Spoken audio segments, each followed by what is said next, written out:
BPC 145 यानी counselling psychology के block number 2 इकाई 6 की तरफ हम लोग ने ये देखा कि संज्ञानात्मक एवं व्यवहारगत उपागम क्या है। तो इसके अंतर्गत हमने जो है वो व्यवहार चिकित्सा के बारे में देखा कि व्यवहार चिकित्सा क्या है, जिसकी उत्पत्ति जेबी वॉटसन ने 1913 में की थी। और उन्होंने ये कहा था कि जो व्यवहार हमें दिखाई देता है सामने से, केवल हम उसी का ही मूल्यांकन कर सकते हैं। इसके बारे में उन्होंने ये बताया। और ये भी बताया गया कि व्यवहार चिकित्सा जो है वो लर्निंग के 2 प्रिंसिपल्स को फॉलो करती है, जिसमें से एक था हमारा क्लासिकल कंडीशनिंग, जो कि पैवलोव लेकर के आए थे, जिसको कि परंपरागत अनुकूलन कहा जाता है। और इसके अंतर्गत ये बताया गया कि अगर हम मौलिक उद्दीपक के साथ किसी भी हम न्यूट्रल स्टिमुलस को, यानी कि एक तटस्थ उद्दीपक को मौलिक अनुक्रिया उद्दीपक के साथ अगर हम लगातार उसके साथ उसको देते रहेंगे, तो जो हमारा तटस्थ उद्दीपक है वो भी वही रिस्पॉन्स करेगा जो कि मौलिक उद्दीपक हमारा करता था। तो इवान पेवलोव ने जो है वो क्लासिकल कंडीशनिंग यानी परंपरागत अनुकूलन के अंतर्गत उन्होंने ये बताया। उसके बाद व्यवहार चिकित्सा एक और लर्निंग थ्योरी को फॉलो करती है, जिसको कि हम कहते हैं क्रिया प्रसूत अनुकूलन यानी ऑपरेंट कंडीशनिंग, जिसको कि स्किनर लेकर के आए थे। उन्होंने ये कहा कि किसी को भी अगर हमें सिखाना है तो हम उसको 2 तरीके से सिखा सकते हैं। एक, या हम उसको रीइंफोर्समेंट यानी पुरस्कार दे कर के, और दूसरा हम उसको पनिशमेंट यानी दंड दे कर के हम उसको सिखा सकते हैं। फिर उन्होंने बताया कि जो पुरस्कार है, जो हमारा जो रीइंफोर्समेंट है वो 2 तरीके का होता है, जिसमें एक है हमारा सकारात्मक और दूसरा है नकारात्मक। सकारात्मक में जब हम कोई अच्छी चीज़ जोड़ रहे हैं तो उसको हमने कहा सकारात्मक पुनर्बलन, और नकारात्मक हो गया कि जब हम कोई खराब चीज़ उसमें से निकाल दे रहे हैं तो उसको हमने कहा नकारात्मक अनुकूलन। इसी तरीके से हमारा जो पनिशमेंट है वो भी हमारा 2 तरीके का होता है, जिसमें एक है सकारात्मक और एक नकारात्मक। जिसमें कि सकारात्मक में जो है हम कुछ अप्रिय चीज़ को जोड़ देते हैं और नकारात्मक में हम कुछ मनभावन चीज़ को हटा देते हैं। तो इस तरीके से उन्होंने कहा कि अगर हम किसी को भी पुनर्बलन और जो सज़ा है इसके थ्रू भी हम जो है वो उसके अवांछनीय व्यवहार को वांछनीय व्यवहार में क्या कर सकते हैं, बदल सकते हैं। उसके बाद हमने सोशल लर्निंग थ्योरी यानी सामाजिक शिक्षण सिद्धांत के बारे में भी देखा, जो कि एल्बर्ट बंड्यूरा लेकर के आए थे 1977 में।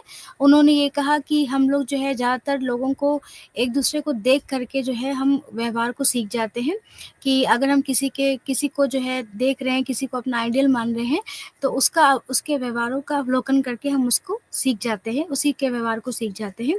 तो इस तरीके से हमने ये देखा कि व्यवहार चिकित्सा जो है वो 3 लर्निंग के यानी सीखने के सिद्धांत को जो है का अनुकरण करती है। क्लासिकल कंडीशनिंग, ऑपरेंट कंडीशनिंग और सामाजिक अनुकूलन शिक्षण सिद्धांत। उसके बाद उन्होंने ये बताया कि कौन-कौन सी तकनीकें हैं जिनके थ्रू हम बिहेवियर चिकित्सा में यानी व्यवहार चिकित्सा में जो है हम उसका उपयोग करते हैं। तो सबसे पहला था रिलैक्सेशन ट्रेनिंग, इसमें बताया गया। उसके बाद रोल प्ले के थ्रू, उसके बाद लोगों को होमवर्क असाइनमेंट के थ्रू यानी कार्य सौंपने के थ्रू, उसके बाद है गतिविधि निर्धारण, प्रसन्नता मूल्यांकन, सिस्टमैटिक डिसेंसिटाइजेशन और फ्लडिंग और विमुक्ता चिकित्सा। ये सारी कुछ टेक्निक्स हैं जिसके थ्रू व्यवहार चिकित्सा में जो है वो हम अनडिज़ायरेबल बिहेवियर को डिज़ायरेबल बिहेवियर में बदलने की कोशिश करते हैं। अगर इसका मूल्यांकन देखा जाए तो इसका योगदान जो है वो चिंता, दुर्गति और अवसाद जैसे और चीज़ों में बहुत ज़्यादा इसका उपयोग किया जाता है। और इसमें जो है वो एक ज़्यादातर हम सिम्पटम्स के ऊपर काम करते हैं, इसमें जो है इसमें इसका योगदान ज़्यादा रहा है। अगर इसकी सीमाएँ देखें तो सबसे पहले ये है कि इसमें जो परामर्शदाता और क्लाइंट के बीच शक्ति का असंतुलन होता है, क्योंकि बिहेवियर चिकित्सा जो है यानी जो व्यवहार चिकित्सा है, इसमें क्लाइंट को एज़ अ स्टूडेंट की तरह लिया गया है और काउंसलर को एज़ अ टीचर की तरह लिया गया है। तो अगर काउंसलर को एज़ अ टीचर की तरह लिया गया है तो मानी बात है कि जो पावर है, जो शक्ति है, वो हमेशा काउंसलर के पास रहेगी, क्योंकि वो स्टूडेंट को अपने सिखाएगा। तो इस तरीके से इस बिहेवियर अगर हम थेरेपी की बात करें या व्यवहार चिकित्सा की हम बात करें, तो इसमें परामर्शदाता और क्लाइंट के बीच में जो शक्ति का संतुलन बहुत देखने को मिलता है। ये सबसे पहली एक प्रमुख इसकी सीमा है। दूसरा कि बिहेवियर जो थेरेपी है या जो व्यवहार चिकित्सा है, वो लक्षण केंद्रित समाधान पर ज़्यादा फ़ोकस करता है, यानी जो सिम्पटम्स हैं उसके ऊपर ज़्यादा फ़ोकस करता है और किसी पॉज़िटिव एस्पेक्ट पर वो काम नहीं करता क्लाइंट के। तो यहाँ पर जो है इससे भी इसकी एक सीमा जो है यहाँ पर निर्धारित हो जाती है। और यहाँ पर क्लाइंट के सामवेगिक संसार पर बल देने की बहुत ही कमी है, क्योंकि यहाँ पर कोई भी इमोशनल एस्पेक्ट जो होता है क्लाइंट का, उसके ऊपर जो है वो ध्यान नहीं दिया जाता है, संवेग के ऊपर इतना ध्यान नहीं दिया जाता है। बस हम यहाँ पर जो भी उसका अवांछनीय व्यवहार है, उसको वांछनीय व्यवहार में बदलने की कोशिश करते हैं, जिनमें से हम कुछ प्रमुख तकनीकों का इस्तेमाल करके उसके व्यवहार को बदलने की कोशिश करते हैं। तो इसकी ये सीमा थी, जिसकी वजह से व्यवहार चिकित्सा जो है वो उसको थोड़ा आलोचना किया गया। उसके बाद हमारा आया व्यवहार संशोधन। और व्यवहार संशोधन, जिसको कि हम बिहेवियर मॉडिफिकेशन कहते हैं, इसमें जो है हम अवांछनीय व्यवहार को हटाने या कम करने का प्रयास करते हैं। और इसका जो भी जिस तरीके का हम प्रयास कैसे करते हैं, अधिगम के सिद्धांतों का उपयोग करके अवांछनीय व्यवहार को हटाने की कोशिश करते हैं। अब अधिगम के हमारे वही 2 सिद्धांत हैं, जिसमें से एक था हमारा क्रिया प्रसूत अनुबंधन और दूसरा था हमारा परंपरागत अनुबंधन। तो जो कि परंपरागत अनुबंधन जो कि पैवलॉव ने दिया, क्लासिकल कंडीशनिंग, और क्रिया प्रसूत हमारा जो अनुबंधन है वो हमारे स्किनर ने दिया है। तो इन दोनों ही सिद्धांतों का उपयोग करके हम व्यक्ति के अवांछनीय व्यवहार को हटाने या कम करने की कोशिश करते हैं। इसी को हम व्यवहार संशोधन या बिहेवियर मॉडिफिकेशन कहते हैं। तो 1977 में एक मनोचिकित्सक थे, अमेरिकी मनोचिकित्सक थे, जिनका नाम था डोनाल्ड मिचेनबॉम ने। इन्होंने जो है वो संज्ञानात्मक व्यवहार संशोधन जो है वो विकसित किया था, यानी कॉग्निटिव बिहेवियर मॉडिफिकेशन विकसित किया। और उन्होंने कुछ तकनीक बताए जिससे कि हम जो है वो अपने व्यवहार को संशोधित करते हैं, अपने कॉग्निशंस को है वो संशोधित करने की कोशिश करते हैं और अपने अवांछनीय व्यवहार को वांछनीय व्यवहार में बदलने की कोशिश करते हैं। तो इसमें से ये 3 स्टेप्स में होता है, जो कि डोनाल्ड ने दिया था कि कॉग्निटिव बिहेवियर मॉडिफिकेशन जो है हम 3 स्टेप्स में करते हैं।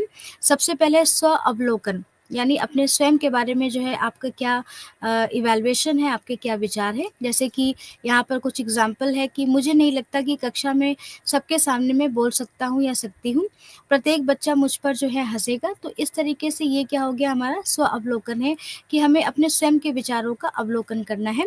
दूसरा जो स्टेप है कॉग्निटिव बिहेवियर मॉडिफिकेशन में, अपनी भीतरी संवाद को बदलना, जो हमारा इंटरनल डायलॉग चलता है हमारे साथ, हमें उसको बदलने की कोशिश करना है और उसको सकारात्मक रूप में लेकर के आना है। जैसे कि मैं कक्षा में सबके सामने विश्वास पूर्वक बोलने जा रही हूँ। इस तरीके से हमने उस ऊपर के जो हमारा जो नेगेटिव था हमारे लिए, उसको हमने बदलने की कोशिश की। मेरे दोस्त मेरे लिए काफ़ी मददगार हैं और मुझ पर नहीं हँसेंगे।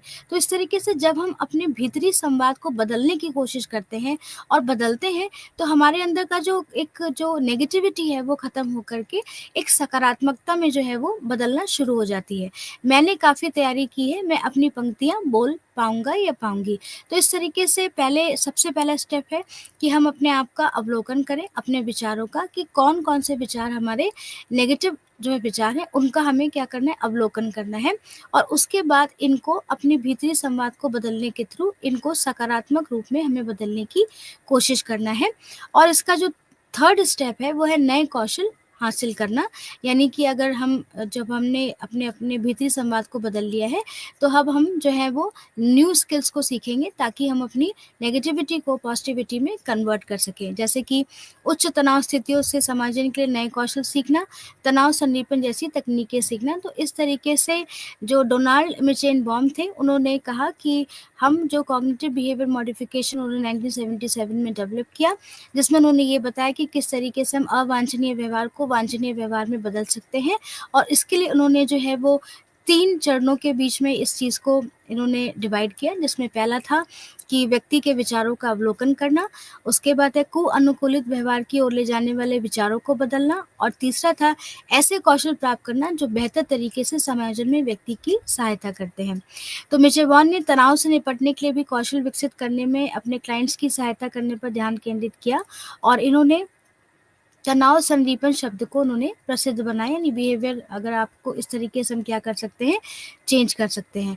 तो मिचेवॉन का जो कॉग्निटिव बिहेवियर मॉडिफिकेशन थेरेपी था वो बहुत ही ज़्यादा फेमस हुआ, जहाँ पे उन्होंने 3 स्टेप्स में इसको जो है वो बताने की कोशिश की। अब उसके बाद कॉग्निटिव थेरेपी यानी संज्ञानात्मक चिकित्सा ये भी बहुत ज़्यादा आगे जाकर के विकसित हुई और 1960 के दशक तक व्यवहार चिकित्सा धीरे-धीरे विकसित हो रही थी, जिसमें उन पद्धतियों को शामिल किया गया था जो गैर प्रत्यक्ष विचारों, संवेगों और आंतरिक दुनिया पर काम करते थे। तो यहाँ पर उसके बाद संज्ञानात्मक चिकित्सा जो है वो बहुत ज़्यादा फेमस हुई, जिसमें कि बेक जो थे मनोवैज्ञानिक थे, उन्होंने इसमें अपना जो है बहुत ज़्यादा कॉन्ट्रिब्यूशन दिया है। और इन्होंने अपनी यात्रा तब शुरू की जब वो फ्राइड के सिद्धांत को प्रयोगसित के रूप से मान्य करने का प्रयास कर रहे थे। अंततः उन्होंने फ्राइड के सिद्धांत को तो सत्यापित किया ही, बल्कि उन्होंने अपने परिणामों में एक पैटर्न देखना भी शुरू किया, जिससे उन्होंने मनोवैज्ञानिक बीमारियों का अपने सिद्धांत बनाने की प्रेरणा मिली। तो जो बेक थे, उन्होंने डिप्रेशन के ऊपर बहुत ज़्यादा उन्होंने काम किया है और उनकी जो बेक की जो थेरेपी है डिप्रेशन के लिए, वो बहुत ज़्यादा आज जो हम लोग यूज़ करते हैं काउंसलिंग के क्षेत्र में उसका और क्लिनिकल के क्षेत्र में बहुत ज़्यादा उसका यूज़ किया जाता है। और इन्होंने बेक ने सबसे बात ये कही कि जभी भी हमें कोई डिप्रेशन हो रहा है या हमें कोई भी चिंता हो रही है या हमें कोई भी तनाव हो रहा है, तो उसका मुख्य कारण होता है हमारी थिंकिंग पैटर्न्स का, हमारे थॉट पैटर्न का, यानी हमारे जो सोचने का तरीका है। उन्होंने कहा कि जब हमारा संज्ञान यानी कि हमारा जो सोचने का तरीका है वो दूषित हो जाता है और वो जो है दूषित होने की वजह से जब उसमें बहुत ज़्यादा नेगेटिविटी हो जाती है, तो हम डिप्रेशन की तरफ क्या होते हैं, बढ़ते हैं। तो बेक के जो शोध ने अवसाद के क्लाइंट्स में दोषपूर्ण संज्ञान की ओर बार-बार इशारा किया, क्योंकि हमारा थिंकिंग जो है वो इतना फॉल्टी हो जाता है, इतना गलत तरीके से हम सोचने लग जाते हैं अपने बारे में या वर्ल्ड के बारे में, दुनिया के बारे में या किसी भी चीज़ के बारे में, तो धीरे-धीरे जो हमारा जो हम जो है वो कह सकते हैं कि अवसाद की तरफ बढ़ना हमारा जो है वो स्टार्ट हो जाता है। तो इसलिए इन्होंने बेक की डिप्रेशन जो थेरेपी है और वो बहुत ज़्यादा फ़ेमस हुई कि उन्होंने बताया कि किस तरीके से हम अवसाद की तरफ बढ़ते हैं और किस तरीके से हमारे संज्ञान जो हैं वो दूषित होने लग जाते हैं, जिसकी वजह से हमें अवसाद की तरफ जो है या डिप्रेशन जो है हमें लगने लगता है। तो इसलिए उन्होंने ये कहा कि व्यक्ति को जो भी नकारात्मक व्याख्या वो अपने बारे में करता है या किसी भी बारे में करता है, उसको क्या करना है सकारात्मकता में बदलने की कोशिश करना है। तो उन्होंने पूर्व धारणाएँ क्या दी कि लोगों के संज्ञान जो हैं वो त्रुटिपूर्ण और तथ्यात्मक दोनों तरह के विचारों से बने होते हैं। एक व्यक्ति में इन प्रकारों के विचार का सह-अस्तित्व हो सकते हैं। मनोवैज्ञानिक बीमारियाँ इन त्रुटिपूर्ण विचारों के परिणामस्वरूप होने वाले कुअनुकूलित व्यवहार के स्थायीकरण का परिणाम है। उन्होंने कहा कि जो भी हम गलत तरीके से जो हम सोचते हैं और इस गलत तरीके की वजह से जो हमारा व्यवहार है वो अवांछनीय हो जाता है या कह सकते हैं कि कुअनुकूलित यानी माल अडैप्टिव न हो जाता है, जिसकी वजह से हमें जो है वो मनोवैज्ञानिक बीमारियाँ जैसे कि अवसाद लगना शुरू हो जाता है। उसके बाद उन्होंने कहा कि संज्ञानात्मक चिकित्सा का लक्ष्य है कि सभी विचारों को सचेत रूप से संसाधित किया जाए और कॉग्निटिव थेरेपी का मानना है कि आंतरिक संप्रेषणों का ऑडिट किया जा सकता है और ऐसे किया जाना चाहिए, अर्थात इसे सचेतन ध्यान में लाया जाना चाहिए और इसकी वैधता की जाँच करना चाहिए। तो यहाँ पर इन्होंने फ्राइड को कि वो करते उन्होंने कहा कि जो भी हमारा संज्ञान है, वो हमारे कॉन्शियस पे होना चाहिए, यानी कि हमारे चेतन में होना चाहिए, तभी हम उसको क्या कर सकते हैं, उसको हम ठीक कर सकते हैं या उसको अगर वो दूषित हो गया है, तो उसको हम सही करने की कोशिश कर सकते हैं। उन्होंने ये कहा कि ये सिद्धांत जो है संज्ञान में सार्वभौमिकता की धारणा पर भी आधारित है, यानी जो भी संज्ञान है वो यूनिवर्सल है, जो भी थॉट प्रोसेस है, जो कि अवसाद की तरफ हमें लेके जा रहे हैं या त्रुटिपूर्ण है, वो यूनिवर्सल है, यानी सब जगह एक ही तरीके से वो मान्य है। इसमें कोई भी संस्कृति से एक संस्कृति से दूसरी संस्कृति में हमें भिन्नता नहीं दिखाई देती है। उसके बाद उन्होंने बताया कि व्यवहारवाद की तरह संज्ञानात्मक चिकित्सा भी प्रयोगसित परीक्षण पर अत्यधिक निर्भर है, यानी यहाँ पर कोई भी बात हम ऐसे नहीं कहते हैं जब तक हमारे पीछे हम उसमें एक्सपेरिमेंट्स बहुत ज़्यादा कर चुके हैं, उसकी एम्पिरिकल टेस्टिंग कर चुके हैं, यानी कोई भी बात इस तरीके से नहीं कह दी गई है कि जिसका कोई भी लॉजिक नहीं है। तो जैसे कि बिहेवियरिज़्म ये मानता था कि हमें हर एक चीज़ के लिए एक्सपेरिमेंट और उसके पीछे एक एम्पिरिकल एविडेंस होना चाहिए, उसी तरीके से यहाँ पर भी जो संज्ञानात्मक चिकित्सा है वो भी ये कहती है कि अगर प्रयोग सिद्ध कोई भी परीक्षण किसी चीज़ के लिए किया जा रहा है, तो वो ज़्यादा सार्थक होगा। तो इस तरीके से उसके जो परिणाम होंगे, उसको हम निष्पक्ष रूप से उसकी जाँच करने के लिए हम स्वतंत्र होंगे और यदि चिकित्सा समुचित परिणाम नहीं दे पाती है, तो वे चिकित्सीय संरचना अस्वीकार कर देंगे। तो इस तरीके से उन्होंने इसके बारे में भी ये कहा। उसके बाद उन्होंने कहा कि व्यवहारवाद के विपरीत कॉग्निटिव थेरेपी हालाँकि क्लाइंट को काफ़ी अधिक अधिकार देती है। यह वर्णित करने का अंतिम अधिकार क्लाइंट के पास है कि किसी विशेष अनुभूति का क्या अर्थ है। किस चिकित्सीय ढांचा भी परिवर्तन के लिए दृढ़तापूर्वक क्लाइंट की प्रेरणा और प्रभावकारिता पर निर्भर है।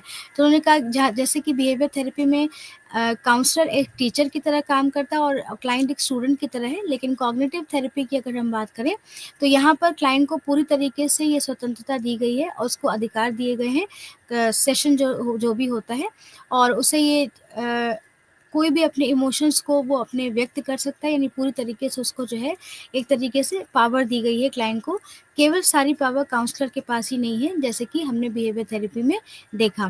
तो इस तरीके से उन्होंने ये कहा कि जो कॉग्निटिव थेरेपी है, क्योंकि कॉग्निशंस का मतलब ही ये होता है, संज्ञान का मतलब है कि जहाँ पर हमारे थॉट प्रोसेस या हमारा जो चिंतन की जो प्रक्रिया है, जो हमारा थिंकिंग प्रोसेस है, हमारा सब कुछ उसी से रिलेटेड है। तो उन्होंने अगर हम इसको ये देखें तो इन्होंने बेक ने बस यही कहा कि हमें जो है कोई भी व्यवहार हमारा कुसमायोजित कैसे होता है या किस तरीके से हम मनोवैज्ञानिक विकारों की तरफ बढ़ते हैं। तो उन्होंने ये कहा कि हम मनोवैज्ञानिक विकारों की तरफ बढ़ने का जो हमारा मेन रीज़न वो है कि हमारा जब थिंकिंग पैटर्न जो है पूरी तरीके से दूषित हो जाता है, जब पूरी तरीके से फॉल्टी हो जाता है, पूरी तरीके से उसके अंदर नेगेटिविटी आ जाती है, तो हम जो है वो इस मनोवैज्ञानिक विकार जैसे कि अवसाद है, इस तरफ हम बढ़ना क्या करते हैं, स्टार्ट करते हैं। तो उन्होंने अपनी ये पूर्व धारणाएँ इन्होंने इस तरीके से दी। उसके बाद उन्होंने सैद्धांतिक संरचना उन्होंने बताई कि बेक का जो 1976 का जो संज्ञानात्मक मॉडल है, उसमें उन्होंने अनुभूति के 3 स्तरों की ओर संकेत किया है, जो कि मानव संज्ञान या हमारे सोचने के तरीके की विशेषता है। ये मूल मान्यताएँ या मनोबंधन, आक्रियात्मक पूर्व धारणाएँ और नकारात्मक स्वचालित विचार है। तो इस तरीके से जो बेक की थेरेपी है, वो 3 स्टेप्स में इन्होंने उसको संज्ञान के 3 स्तर पे उन्होंने क्या विभाजित किया है। सबसे पहला है हमारी मूल मान्यताएँ, यानी हमारी कोर बिलीफ्स क्या होती हैं। उसके बाद अकार्यात्मक धारणाएँ, यानी कि जो हमारा डिसफंक्शनल अजम्पशंस हैं, जो हम गलत तरीके से जो सोचते हैं, उसके बारे में उन्होंने बात किया। और नकारात्मक स्वचालित विचार कि जो हमारे जो नेगेटिव ऑटोमेटिक थॉट्स हैं, वो किस तरीके से हमें इफ़ेक्ट करते हैं। बेक के मॉडल को जो है हम कॉग्निटिव ट्रायड मॉडल भी बोलते हैं, क्योंकि यहाँ पर देखिए 3 तरीके से इन्होंने कैसे नेगेटिविटी आती है, इसके बारे में उन्होंने बात की है। तो सबसे पहले हम बात करते हैं कि हमारी मूल मान्यताएँ क्या हैं। तो उन्होंने ये कहा कि मानव मस्तिष्क में, यानी हमारे अंदर हर चीज़ के लिए कुछ ना कुछ जो एक लिंक बना होता है, हर चीज़ के बारे में हमें जो है एक हमारे अंदर एक मैप बना होता है, जिसको कि हम कॉग्निटिव मैप कहते हैं, जिसको कि जो हमारे अंदर एक पहले से एक पूर्व धारणाएँ बनी होती हैं, जिनको कि स्कीमास कहा गया, और इन्हीं स्कीमास के थ्रू जो है हम सूचनाओं को क्या करते हैं, संसाधित करते हैं। तो इसलिए उन्होंने ये कहा कि इसमें जब हमारी अशुद्धियाँ आ जाती हैं, हमारे स्कीमास जो हैं जब वो गलत हो जाते हैं, तो हम इस तरीके से हमारा जो बिलीफ सिस्टम है वो क्या हो जाता है, नेगेटिव होता है। जैसे कि बिल्कुल साधारण शब्द में कि कुत्ता क्या है, ये एक स्कीमा हमारे अंदर बना हुआ है। इसमें जो है वो स्कीमा को सही करना आसान है, परंतु आपके माता-पिता की नज़र में आपका क्या मूल्य है, ऐसे व्यक्ति पर जो संकल्पना होती है, इसके लिए कुछ भी कह पाना जो है वो कठिन होता है। तो उन्होंने ये कहा कि जो हमारे अंदर बहुत सारे हर चीज़ों के लिए एक स्कीमा बना हुआ है, जो कि हमारे पास्ट एक्सपीरियंसेस पर बेस्ड होता है, उसी से हमारी स्कीमास जो हैं वो बने होते हैं। ये हमारे इंटरनली हमारे अंदर होते हैं, ये हमारा एक मेंटल रिप्रेजेंटेशन है किसी भी चीज़ को लेकर के। तो जैसे कि अगर हमने मान लीजिए कोई देखा कि एक खूब सारी टहनियाँ हैं, उसमें हरे-हरे पत्ते हैं और नीचे है वो भूरे कलर का है, तो हमने कहा कि ये पेड़ है।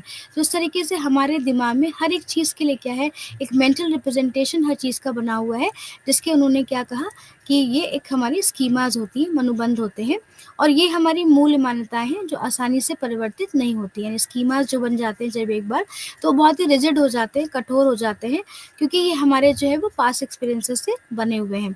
तो अगर बेक ने मूल मान्यताओं को आत्म कहा, जैसे कि मैं सुयोग्य नहीं हूँ, अन्य या दुनिया जैसे लोग पक्षपाती हैं और भविष्य जैसे मैं कभी खुश नहीं रहूँगा के संदर्भ में वर्णित किया। तो उन्होंने ये कहा कि जब हमारे स्कीमाज़ जो हैं 3 तरीके से दूषित हो जाते हैं। पहला, कि जब क्लाइंट अपने बारे में अपने स्कीमा को दूषित कर देता है। दूसरा, जब क्लाइंट जो है वो दुनिया के बारे में अपना एक नकारात्मक दृष्टिकोण ले लेता है। और तीसरा, जब क्लाइंट जो है अपने फ्यूचर के बारे में जब एक नकारात्मक दृष्टिकोण ले लेता है, तो इस तरीके से हमारे जो मनोबंध हैं वो पूरी तरीके से क्या हो जाते हैं, दूषित हो जाते हैं।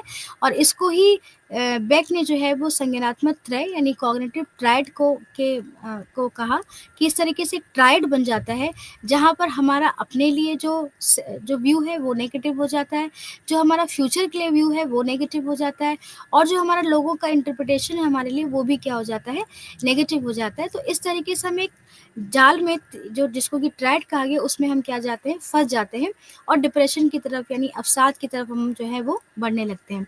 तो बेक ने ये कहा कि जो डिप्रेशन जैसी चीज़ों का के लिए हमारा जो मूल कारण क्या है कि जब हमारे स्कीमास जो हैं पूरी तरीके से फॉल्टी हो जा रहे हैं, हर तरफ से हमारा जो है वो नकारात्मक दृष्टिकोण हो जा रहा है हर चीज़ को लेकर के, तो हम इसमें जो है क्या होता है कि हम एक ट्रायड में फँसते जाते हैं और अवसाद की तरफ बढ़ना शुरू कर देते हैं। उसके बाद उन्होंने कहा कि जो दूसरा रीज़न है अवसाद की तरफ बढ़ने का, वो है डिसफंक्शनल एजम्पशंस यानी अकार्यात्मक पूर्व धारणाएँ, जिनका कि कोई हमने ऐसी पूर्व धारणाएँ बना ली हैं जिनका कोई मतलब नहीं है। और जैसे कि अपना जीवन कैसे जीना है इस तरीके से, या कभी-कभी ये पूर्व धारणाएँ जीने के शर्त नियमों को दर्शाती है, जो अवास्तविक होती हैं, और इसका कोई भी जो है वो कह सकते हैं कि कोई मतलब नहीं होता है। लेकिन फिर भी क्योंकि हम जो है अपने अपने क्योंकि हमारा थिंकिंग पैटर्न पूरी तरीके से दूषित हो गया होता है, तो इस तरीके से हम जो है वो एक डिसफंक्शनल असम्पशन्स जो है वो बना लेते हैं अपने लिए। उसके बाद नेगेटिव ऑटोमेटिक थॉट्स, जो जो जभी भी कोई डिप्रेशन का वो पेशेंट है, तो वो उसके जो थॉट्स होते हैं वो ऑटोमेटिकली उसके दिमाग में नेगेटिव आते हैं। वो एकदम नकारात्मक स्वचालित विचार होते हैं, बिना किसी सचेत नियंत्रण के अन्य सक्रिय हो जाते हैं, और ये विचार विशिष्ट परिस्थितियों की प्रतिक्रिया में उत्पन्न होते हैं। जैसे किसी साक्षात्कार की स्थिति में व्यक्ति में नकारात्मक स्वचालित विचार उठ सकता है कि मैं साक्षात्कार में लड़खड़ा जाऊँगा। तो इस तरीके से ये जो थॉट्स होते हैं ना, ये अचानक से एकदम एक्टिव हो जाते हैं जब हम बहुत ही चिंता की स्थिति में हैं या जब हम बहुत डिप्रेशन की तरफ बढ़ रहे हैं, और ये इतने ऑटोमेटिक थॉट होते हैं कि हमारा इनके ऊपर कंट्रोल जो है वो क्या हो जाता है, खत्म हो जाता है। तो बेक ने ये जाना कि विशिष्ट उद्दीपकों में किस तरह उसके रोगियों में सांवेगिक प्रतिक्रिया उत्पन्न की, और सांवेगिक प्रतिक्रिया रोगी की व्यक्तिक धारणा में बदल गई। इस तरीके से उन्होंने ये कहा कि जो भी रिस्पॉन्सेज़ होते हैं, ये बिल्कुल स्वचालित विचार हैं जो कि पूरी तरीके से नेगेटिव हैं, और इन पर हम कंट्रोल बहुत हद तक नहीं कर पाते हैं। इन्होंने कहा कि कैसे किस तरीके से हमारा जो संज्ञान है उसमें विकृतियाँ आती हैं। ऐसी कौन-कौन सी चीज़ें जिसकी वजह से हमारा जो थॉट पैटर्न है वो पूरी तरीके से नेगेटिव हो जाता है। तो बेक ने क्लाइंट्स को त्रुटिपूर्ण चिंतन की ओर ले जाने वाली विभिन्न तार्किक त्रुटियों का वर्णन किया। ये अतार्किक चिंतन प्रक्रियाएँ या संज्ञानात्मक विकृतियाँ अनुपयोगी चिंतन आदतें हैं जो हमारी सोच में पूर्वाग्रह पैदा करती हैं। हमारे विचारों में ये विकृतियाँ स्वतः ही उत्पन्न हो जाती हैं, इसलिए इन्हें संशोधित करने के लिए हमें उनके बारे में जागरूक होने की बहुत ही ज़रूरत है। तो उन्होंने ये बताया कि कौन-कौन से ऐसे हमारे जो संज्ञानात्मक विकृतियाँ हैं जो हम ज़्यादातर यूज़ करते हैं और अपने थॉट पैटर्न को नेगेटिव हमारा हो जाता है। तो सबसे पहले उन्होंने बताया आवधन और न्यूनीकरण यानी मैक्सिमाइज़ेशन और द मिनिमाइज़ेशन। जब हम स्थितियों को उनकी वास्तविकता की तुलना में कम या ज़्यादा गंभीरता में देखने की प्रवृत्ति हमारे अंदर डेवलप हो जाती है, जैसे किसी एक विषय में असफल होने पर स्वयं को असफल के तौर पर आकलन देना, ये एक मैक्सिमाइज़ेशन का उदाहरण है। जैसे कि और लाल बत्ती का उल्लंघन करते हुए किसी कार से टक्कर होने पर उसे छोटी-सी गलती कहना न्यूनीकरण होगा। तो सबसे पहले हमारा संज्ञान किस तरीके से विकृत होता है कि जब हम किसी भी चीज़ को जो वो रियलिटी है, उसके बावजूद भी उसको हम बढ़ा-चढ़ा करके उसके बारे में बोल रहे हैं, यानी उसको ज़्यादा गंभीर बना दे रहे हैं किसी भी सिचुएशन को। जैसे कि अगर एक विषय में असफल हो गए तो हमें लगा कि हम पूरी ज़िंदगी में ही असफल हो जाएँगे। तो इसको उन्होंने कहा कि ये आवर्धन का एग्ज़ाम्पल है, उदाहरण है मैक्सिमाइज़ेशन का। और अगर मान लीजिए आपने जो है वो ट्रैफ़िक लाइट के नियम को तोड़ दिया और किसी कार को टक्कर दे दिया, तो आपने कहा कि अरे ये तो ऐसा हो जाता है, ऐसे तो कोई भी कर सकता है। तो आपने उसको क्या किया, बहुत ही छोटी-सी गलती का यानी आपने उस बड़ी सिचुएशन को आपने क्या कर दिया, न्यूनीकरण उसका कर दिया। तो इस तरीके से ये पहले तरीके से हमारा जो थिंकिंग पैटर्न है वो क्या होता है, फ़ॉल्टी होने लग जाता है। उसके बाद है आकलन और त्रुटिपूर्ण आकलन। उन्होंने कहा कि जब हम जो है वो अपना वर्णन मात्र अपनी असफलताओं के आधार पर जो करते हैं, तो उसको उन्होंने कहा कि हम अपना त्रुटिपूर्ण आकलन करते हैं। जैसे खेल दिवस पर दौड़ में हारने के बाद ये सोचना कि मैं बेकार हो चुका हूँ, खिलाड़ी हूँ, भले ही आपने कई अन्य दौड़ें और पदक जीते हों। कि जब आप उसको जो है वो बहुत ही फ़ॉल्टी तरीके से अपना जो है इवैल्यूएशन हम कर लेते हैं कि अगर हम एक क्षेत्र में जो है वो असफलता है हमारी, तो हम कुछ भी नहीं कर सकते, यानी जीवन में हम कुछ भी नहीं कर सकते। कि अगर मान लीजिए एक स्पोर्ट्स पर्सन तो अगर वो एक दौड़ में मान लीजिए हार गया, लेकिन उसने कई दौड़ें जीती और कई पदक जीते हैं, लेकिन इस दौड़ के बेसिस पर उसने ये कह दिया कि अब मैं अपने जीवन में कुछ नहीं कर सकता, मैं एक बेकार खिलाड़ी हो चुका हूँ, तो ये एक त्रुटिपूर्ण आकलन होगा। उसके बाद है व्यक्तिकरण यानी पर्सनलाइज़ेशन, यानी उन चीज़ों के लिए स्वयं को उत्तरदायी ठहराने की प्रवृत्ति जो तर्कसंगत रूप से आपके कारण नहीं हुई है। यानी जब हर चीज़ के लिए आप अपने आप को ही उत्तरदायी मान रहे हैं कि जो है सब मेरी वजह से हुआ है, क्योंकि मैं ऐसा हूँ, तो इसको हम कहते हैं व्यक्तिकरण। इस तरीके से भी हमारा जो थॉट पैटर्न है वो क्या हो जाता है, दूषित हो जाता है। जैसे ये मानना कि आपके मित्र की खराब मनोदशा वस्तुतः आपके द्वारा किए गए किसी कार्य के कारण है, भले ही आपके मित्र ने इससे इनकार किया हो और वह कभी-कभी अपने परिवार के कारण परेशान हो जाता हो। तो इस तरीके से जब आप हर एक चीज़ का जो है कह सकते हैं रिस्पॉन्सिबिलिटी अपने ऊपर ले लेते हैं कि सब मेरी वजह से हुआ है, मैंने ही गलत किया है, मेरी वजह से उसकी लाइफ में गलत हो रहा है, तो इसको कहते हैं व्यक्तिकरण। उसके बाद है विभक्त चिंतन यानी डाइकोटोमस थिंकिंग। एक और जीरो की संरचना में सोचना, अर्थात केवल या तो अच्छी चीज़ या बुरे के बारे में सोचना, और जब हम इसके बीच में नहीं सोच पाते हैं, तो उसको उन्होंने कहा डाइकोटोमस थिंकिंग। जैसे कि या तो बहुत ही अच्छा हुआ हमारे साथ या तो हमारे साथ बहुत ही बुरा होगा, तो इसके लिए इसको कहा गया डाइकोटोमस थिंकिंग। उदाहरण के लिए अनुष्का ने पढ़ाई में आपकी सहायता की, इसलिए वह सबसे अच्छी है, लेकिन यदि उसने आपके जन्मदिन समारोह में आपको नहीं बुलाया तो वह सबसे खराब है, उसकी पिछली सहायता क्या थी, ढोंग थी। तो जब इस तरीके की आप एक द्विविभक्त चिंतन बना लेते हैं, तो वो भी एक तरीके से हमारे जो थॉट पैटर्न को है वो क्या कर देता है, खराब कर देता है। उसके बाद है सामवेगिक तर्कना। यह मानने की प्रवृत्ति कि सामवेगिक सत्यापन तर्क संगत सत्यापन के समकक्ष है। जैसे वस्तुतः यह महसूस करना कि इस बार आपका साथी सच्चे दिल से आपसे माफ़ी मांग रहा है, इसलिए वह आपसे दोबारा ऐसा व्यवहार नहीं करेगा, भले ही दुर्व्यवहार और माफ़ी का ये सिलसिला पिछले कुछ महीनों से दोहराया जा रहा हो। तो व्यक्ति आपको अपने मन में ऐसा लगता है कि इसलिए ये सही नहीं होना चाहिए। तो इस तरीके से सामवेदी तर्कना जब कोई देता है कि हम दोबारा से कि हम बार-बार आपसे माफ़ी माँग रहे हैं, तो हमें ये लगता है कि अब दोबारा से ये चीज़ नहीं होगी। तो ये भी जो एक तरीके से हमारा जो चिंतन है या जो हमारा थॉट पैटर्न है उसको क्या कर देता है, दूषित कर देता है। मनमाना निष्कर्ष, बिना किसी वास्तविक डेटा के निष्कर्ष निकालना, यानी रियलिटी क्या है और आपने उसके लिए ऐसे ही निष्कर्ष निकाल दिया, तो उस तरीके से ये एक मनमाना निष्कर्ष होता है, जिसकी वजह से हम अपने जो है वो जो हमारा जो अनुकरण है या है वो क्या हो जाता है, कुसमायोजित होने लगता है। जैसे यह मानना कि व्यक्ति अपने अवसाद से जूझ रही है और अपने किसी मित्र का फ़ोन नहीं उठाया, इसलिए वह स्वयं को चोट पहुँचाने वाली है और आपकी गलती होगी। उसके बाद है चयनात्मक सार ग्रहण। काफ़ी हद तक एक संदर्भ से बाहर अलग-अलग विवरणों को चुनने और उसमें निष्कर्ष निकालने की प्रवृत्ति। उदाहरण के लिए किसी समारोह में अंकुश का मित्र टिप्पणी करता है, अंकुश तुम बेहद मज़ाकिया हो, जब तुम आस-पास होते हो तो मेरी हँसी नहीं रुकती। अंकुश बेहद मज़ाकिया हो को पृथक कर देता है और ये सोचना शुरू कर देता है कि उसके मित्र उसे कार्यक्रमों में मात्र इसलिए बुलाते हैं कि वो उसका मनोरंजन करता है और उसका मूल्य मात्र समूह के जोकर के रूप में है। तो जब आप सिलेक्टिव सार ग्रहण कर लेते हैं, तो वो भी एक तरीके से आपके उसको जो है वो दूषित करता है। ओवर जनरलाइजेशन, किसी एक डेटा बिंदु के आधार पर चरम धारणा बनाने की प्रवृत्ति, यानी एक ही एस्पेक्ट को लेकर के आपने पूरा चीज़ों को जनरलाइज कर दिया, तो उसको कहते हैं अति सामान्यीकरण। उदाहरण के लिए ये मान लेना कि गणित के शिक्षक द्वारा कक्षा में एक बार डांटे जाने के बाद सभी शिक्षक आपको शरारती और अवकारी छात्र समझते हैं। यानी केवल आपने क्या हुआ, सिचुएशन का एक एस्पेक्ट देख करके पूरा अपने बारे में एक जनरलाइज ओपिनियन बना लिया कि अब अगर एक व्यक्ति मुझे डांट रहा है, तो हो सकता है कि हर एक शिक्षक स्कूल में जो है वो मुझे डांटेगा, क्योंकि उसने मेरे लिए अवधारणा बना ली है कि ये बच्चा जो है बहुत ही शरारती है और ये बच्चा बिल्कुल भी बात नहीं सुनता है।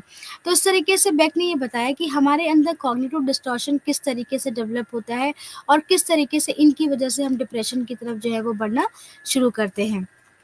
उसके बाद उन्होंने चिकित्सीय तकनीक को बताया कि संज्ञानात्मक जो चिकित्सा है या जो थेरेपी है, वो व्यवहार चिकित्सा के मुकाबले क्लाइंट पर अत्यधिक निर्भर करती है। क्लाइंट की बदलने की इच्छा और दोषपूर्ण संज्ञान के बारे में चिकित्सक का ज्ञान सहयोगात्मक संरचना के लिए आधार प्रदान करता है। दोनों सहयोगी ये सुनिश्चित करते हैं कि व्यक्ति की विकृति से बचाएँ, संज्ञानात्मक संकेतों को पहचानें, चिकित्सा के लक्ष्य अर्थात व्यक्तित्व में स्थायी और सकारात्मक परिवर्तन लाने के लिए तर्कसंगत रूप से उसका समायोजन करें। तो इस तरीके से यहाँ पर जो मेन जो एक काम होता है कॉग्निटिव थेरेपी में, वो बेसिकली यही होता है कि यहाँ पर केवल जो हमारा जो अनडिज़ायरेबल थॉट पैटर्न है, उसको हम क्या करते हैं डिज़ायरेबल थॉट पैटर्न में बदलने की कोशिश करते हैं। इसी तरीके से उसको जो है वो क्लाइंट को तैयार किया जाता है। यहाँ पर काउंसलर का ही पूरा केवल एक रोल नहीं होता है, यहाँ पर क्लाइंट को भी पूरी तरीके से जो है वो शक्ति दी जाती है कि आप इस तरीके से किस तरीके से आप अपने थॉट पैटर्न को बदलेंगे।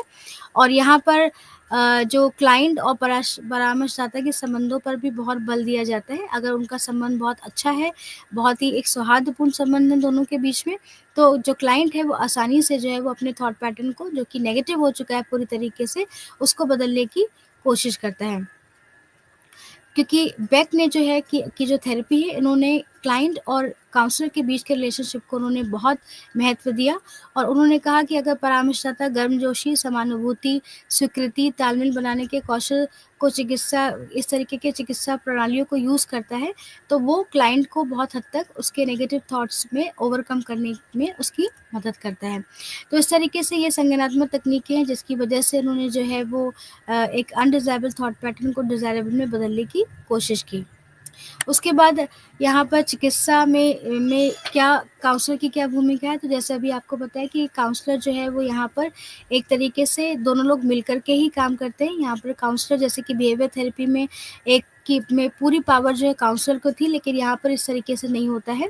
यहाँ पर क्लाइंट और काउंसलर जो है वो दोनों लोग मिलकर के इसके ऊपर काम करते हैं और इसको बदलने की कोशिश करते हैं। उसके बाद चिकित्सा में क्लाइंट की क्या भूमिका है, तो इसमें जो है कॉग्निटिव थेरेपी से गुजरने वाले क्लाइंट को संज्ञानात्मक विकृतियों को पहचानना सिखाया जाता है कि जैसे अभी आपने देखा कि हमारे अंदर क्या-क्या विकृतियाँ जो है वो डेवलप हो जाती है, किस तरीके से हमारा थॉट पैटर्न जो है पूरी तरीके से दूषित होने लग जाता है। तो सबसे पहले जो भी संज्ञानात्मक विकृतियाँ हैं, उसको पहचानना बहुत ज़रूरी है क्लाइंट को, क्योंकि जब तक वो अपने इन चीज़ों को पहचानेगा नहीं, जब तक इन चीज़ों पर एक्सेप्टेंस नहीं लेकर के आएगा, तब तक वो अपने जो है वो नेगेटिविटी को जो है वो कम नहीं कर सकता। उसके बाद है निष्पक्ष सूचना के मुकाबले पक्षपाती सूचना संसाधन को समझना और इन विकृतियों और पूर्वाग्रहों को व्यवस्थित रूप से दूर करना उसका काम होता है। तो ये होता है चिकित्सा में क्लाइंट की जो है भूमिका दिखाई गई है। और सबसे जो इम्पोर्टेंट एस्पेक्ट है कॉग्निटिव थेरेपी का, वो है परामर्शदाता और क्लाइंट के बीच का संबंध, क्योंकि अगर इन दोनों का बीच के संबंध बहुत अच्छा है, बहुत ही एक दूसरे से कोऑपरेट होकर के चल रहे हैं, तो ये एक तरीके से थेरेपी को आगे बढ़ाने में बहुत ही मदद करता है। तो संज्ञानात्मक चिकित्सा में परामर्शदाता क्लाइंट संबंध, व्यवहार चिकित्सा के छात्र शिक्षा उपागम और मानवतावादी चिकित्सा के क्लाइंट का पूर्ण कर्तव्य दृष्टिकोण के बीच का है। तो यहाँ पर जो है वो कई सारी तकनीकों का इस्तेमाल करके, जैसे कि एम्पैथी है और एक तरीके से अनकंडीशनली पॉजिटिव रिगार्ड जब वो देता है क्लाइंट को, तो क्लाइंट पूरी तरीके से अपनी नेगेटिविटी को दूर करने की कोशिश करता है। तो यहाँ पर इस तरीके से जो कॉग्निटिव थेरेपी है, वो हमने देखा कि यहाँ पर जो है वो किस तरीके से हम थॉट पैटर्न को बदलते हैं और यहाँ पर जो भीतरी दुनिया का जो अति सरलीकरण किया गया है, ये इसकी सीमा है कि बहुत हद तक इसमें जो है वो क्लाइंट का जो इंटरनल सिस्टम है, उसको बहुत ही ज़्यादा सरल कर दिया गया है, जो कि एक आलोचनात्मक दृष्टिकोण था इस थेरेपी का। क्योंकि उन्होंने कहा कि मनुष्यों की भीतरी दुनिया को बेहद सरल समझना हम आसानी से समझ सकते हैं, लेकिन ऐसा है नहीं। और उसके बाद संवेगों की भूमिका को यहाँ पे अनदेखी किया गया। ये भी एक इसकी सीमा थी कि व्यवहार चिकित्सा की तरह संज्ञानात्मक चिकित्सा में भी मनोवैज्ञानिक संकट को बढ़ाने और रोकने में संवेगों द्वारा निभाई जाने वाली भूमिका को अनदेखा कर दिया गया। और कॉग्निटिव थेरेपी हालाँकि क्लाइंट के संवेगों पर चर्चा करने की अनुमति देता भी है, परंतु जब हस्तक्षेप करने की बात आती है, तो ये उनकी उपेक्षा कर देता है। तो इस तरीके से कह सकते हैं कि कॉग्निटिव थेरेपी जो है वो बिहेवियर थेरेपी दोनों ही थेरेपीज़ को बहुत ही महत्वपूर्ण माना गया, लेकिन उनकी कुछ सीमाएँ थी जहाँ पर बिहेवियर थेरेपी में एक टीचर स्टूडेंट का रिलेशनशिप माना गया, लेकिन यहाँ पर कॉग्निटिव थेरेपी में है कि दोनों के बीच का संबंध जो है वो बहुत ही अच्छा होना चाहिए। किसी को बहुत ज़्यादा कोई पावर यहाँ पर नहीं दी गई कि सारी पावर काउंसलर के पास है और क्लाइंट के पास कोई भी पावर नहीं है, ऐसा कुछ यहाँ पर नहीं देखा गया। लेकिन बिहेवियर थेरेपी में भी जहाँ पर संवेगों की उपेक्षा की गई, तो कॉग्निटिव थेरेपी में भी जो है यहाँ पर संवेगों की उपेक्षा करके ही इन्होंने बताने की कोशिश की और व्यक्ति के जो भीतरी दुनिया, जो उसका इंटरनल जो वर्ल्ड है, उसका उन्होंने क्या कर दिया, ओवर जनरलाइजेशन कर दिया, जिसकी वजह से इसकी जो है वो आलोचना की गई। उसके बाद एक और व्यवहार चिकित्सा बहुत ही ज़्यादा फेमस है, जिसको कि हम तार्किक सामवेगिक व्यवहार चिकित्सा कहते हैं, जिसको कि रैशनल इमोटिव थेरेपी कहा जाता है, आरईबीटी। और ये एक तरीके की कॉग्निटिव थेरेपी है जिसको एल्बर्ट एलिस जो है वो लेकर के आए थे। और एल्बर्ट एलिस ने ये समझ विकसित की कि व्यवहार विधियों को अप्रकट प्रक्रियाओं और आंतरिक संवादों पर भी लागू किया जा सकता है, यानी कि जो इंटरनल हमारा जो सिस्टम है और साथ ही साथ वो व्यवहार जिनको कि हम प्रकट नहीं कर पा रहे, यानी वो व्यवहार जो कि हमारे लिए डायरेक्टली ऑब्जर्वेबल नहीं है, उनके ऊपर भी जो है हम इस तरीके की व्यवहार चिकित्सा थेरेपी को क्या कर सकते हैं, लगा सकते हैं। तो एल्बर्ट एलिस ने कहा कि लोगों में सामूहिक रूप से स्वयं को परेशान करने के तरीकों में उल्लेखनीय समानता है। उनके पास हजारों विशिष्ट तर्कहीन विचार और दर्शन हैं, जिनका वे रचनात्मक रूप से आविष्कार करते हैं और हठधर्मिता से आगे बढ़ते हैं और अपने लिए बड़ा संकट या दुख पैदा कर देते हैं। तो उन्होंने कहा कि कुछ भी अगर प्रॉब्लम है तो वो सब हमारे इमोशंस की वजह से है। जहाँ पर हम अपने इमोशंस को प्रॉपर तरीके से नहीं समझ पाते, ना ही उसको एक्सेप्ट कर पाते हैं, जिसकी वजह से हमें क्या होता है कि बहुत ही बड़ा संकट अपनी लाइफ में देखना पड़ता है, अपने दुख को हमें क्या करना पड़ता है, देखना पड़ता है। तो उन्होंने सबसे पहले ये कहा कि जितने भी इर्रेशनल बिलीव्स हैं हमें हमारे लिए, यानी जितने भी तर्कहीन विचार हैं, वो ही मनोवैज्ञानिक समस्याओं का सोर्स है। इन्हीं इर्रेशनल बिलीफ की वजह से जो कि हम बना लेते हैं, जिनको कि हम समझ नहीं पाते, यही सब हमारे लिए मनोवैज्ञानिक समस्या को क्या करते हैं, उत्पन्न करते हैं। ये विचार क्लाइंट्स द्वारा स्वयं उत्पन्न किए जाते हैं और इसलिए आरईबीटी के अनुसार, यानी रैशनल इमोटिव थेरेपी के अनुसार, मनोवैज्ञानिक संकट का कारण क्लाइंट स्वयं है। यानी क्योंकि क्योंकि हम ही क्या करते हैं, हम ही इरेशनल बिलीव बनाते हैं, हम ही किसी भी चीज़ के बारे में गलत तरीके से सोचना शुरू कर देते हैं। तो इसकी जिम्मेदारी भी किसकी है, हमारी स्वयं की है, क्लाइंट की स्वयं की है। इसीलिए वो मनोवैज्ञानिक समस्या की तरफ क्या होता है, बढ़ता है। दूसरा उन्होंने कहा कि संज्ञान, संवेग और व्यवहार परस्पर जुड़े होते हैं, यानी कॉग्निशंस हमारे या और हमारे इमोशंस और हमारे बिहेवियर, इन तीनों में एक बहुत ही अच्छा संबंध देखा गया है। जैसा हमारा संज्ञान होगा वैसे ही हमारे संवेग होंगे और वैसे ही हमारे व्यवहार में वो क्या हो जाएंगे, प्रदर्शित हो जाएंगे। तो उन्होंने ये कहा कि ये एक दूसरे पर प्रभाव डालते हैं, इसलिए संज्ञान में परिवर्तन अंततः व्यवहार में परिवर्तन लाएगा ही लाएगा, क्योंकि ये आपस में जुड़े हुए हैं। एलिस का ये भी मानना था कि व्यक्ति का उसके समुदाय के अन्य लोगों के साथ जुड़ाव भी उसके मनोवैज्ञानिक कल्याण को निर्धारित करता है।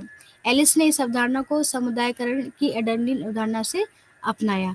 चिकित्सा की प्रक्रिया शिक्षात्मक प्रक्रिया है, जिसमें चिकित्सक एक विशेषज्ञ होता है और क्लाइंट छात्र की भूमिका निभाता है।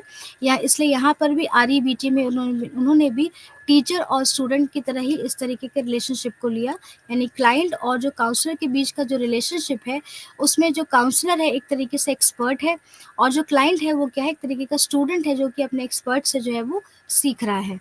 तो इस तरीके से ये पूर्व धारणाएं थी आरईबीटी की। अब इनकी सैद्धांतिक संरचना क्या थी कि उन्होंने कहा कि तर्कहीन विश्वासों का जन्म, यानी जब हम इर्रेशनल बिलीव्स हमारे अंदर डेवलप हो जाती हैं किसी भी चीज़ को लेकर के, जो कि जिसका कोई मतलब नहीं होता है, जिसका कोई लॉजिक नहीं होता है, लेकिन फिर भी हम इन चीज़ों को बना लेते हैं और उसी को मानना शुरू कर देते हैं, तब हम मनोवैज्ञानिक विकार की तरफ क्या होते हैं, बढ़ना शुरू कर देते हैं।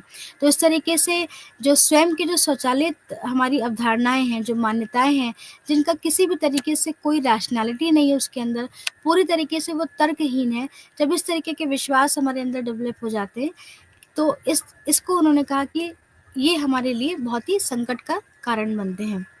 उसके बाद है स्वीकृति की आवश्यकता।